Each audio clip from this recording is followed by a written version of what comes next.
Well, hello everyone. Thanks for joining me today at Juanette's Crafting Corner. Like you saw at the beginning of my video, thank you to RV, Beverly M, and Christina Creates. In today's tutorial, I'm going to show you how to make faux rice paper using a napkin. This is what I made the other day. And I love how transparent it is. Isn't that beautiful? In today's, I'm going to use this napkin. It is a 3-ply napkin. And I'm going to remove 2 of the plies. You've seen me do this before where I take a piece of Scotch tape and stick it to one of the plies and it pulls off a little hole, and then you're able to pull off the other ply. And then this is the 3rd ply that I'm pulling off. So what you're going to need is only 1 ply of the napkin. Now make sure you save those other plies because they can be useful, and I'll show you how I use them later on. Now you can use just Elmer's glue or Mod Podge.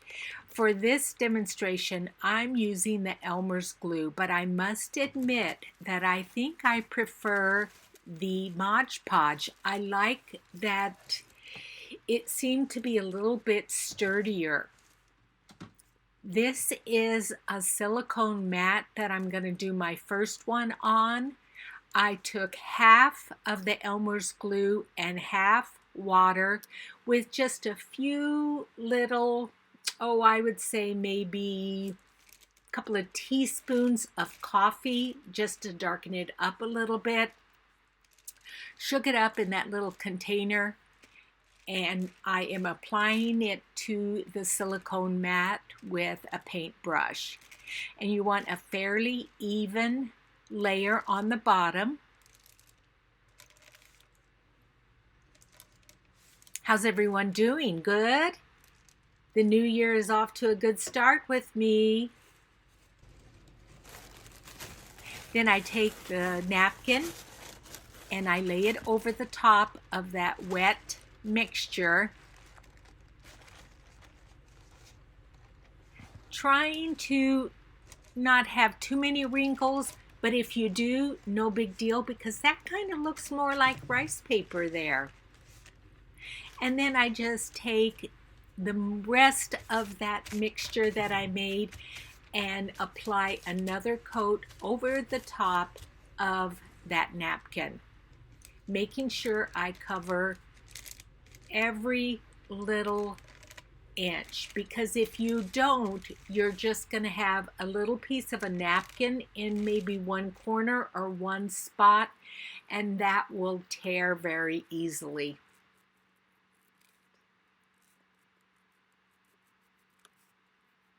I had a good New Year's Eve. I worked New Year's Eve, and we had a New Year's Day baby that was born at 5 minutes after midnight.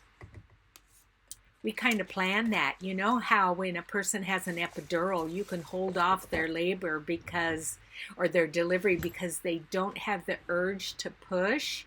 So we waited until 5 minutes after midnight to have her push, and she delivered our New Year's Day baby. Now, in this one, I am using parchment paper. There's another name for it also called baking paper. I don't recommend this, and I'm going to show you when I try to peel it off why I don't recommend this. I mean, it works okay, but if you have a silicone mat, that's going to work better. So I did the same thing before, and I let it dry overnight. Now, you can see my struggle here. Right there, I rip the faux rice paper. And it was very difficult to release this from this parchment paper.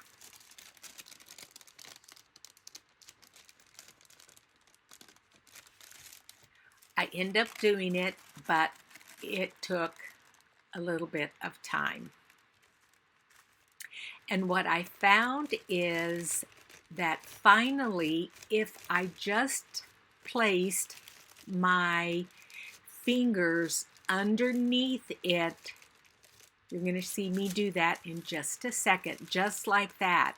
If you put your fingers underneath it, make sure you don't have long fingernails, but I just kind of pushed on it and it released it a little bit better.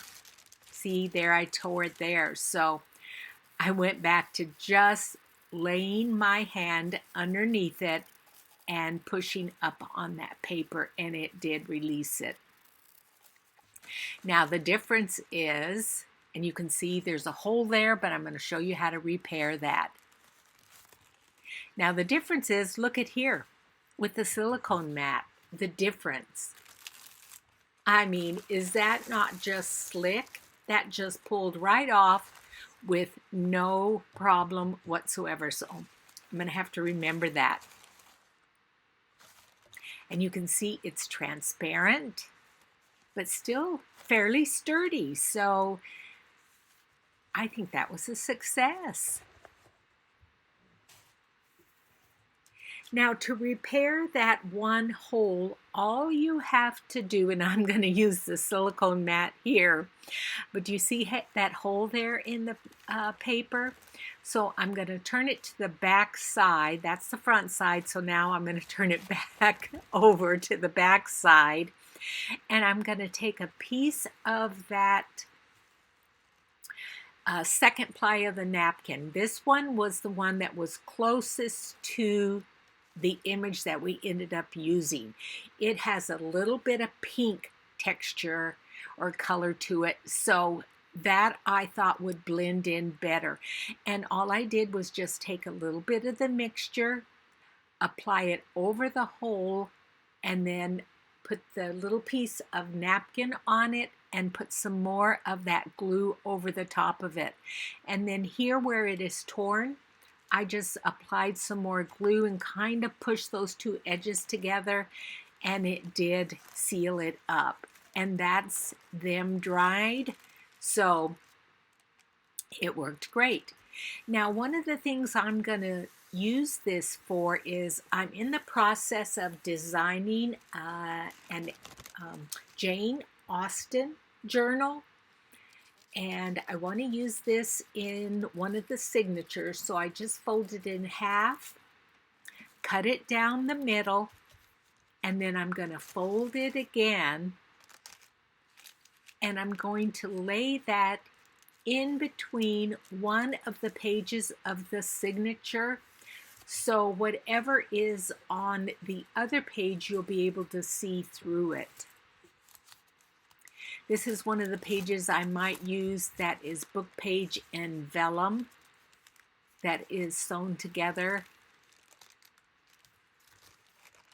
And then I might fold it over the green part there just to make a little tuck spot.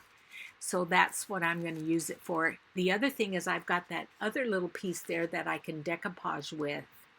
The other thing I did is I created an envelope using my Stampin' Up!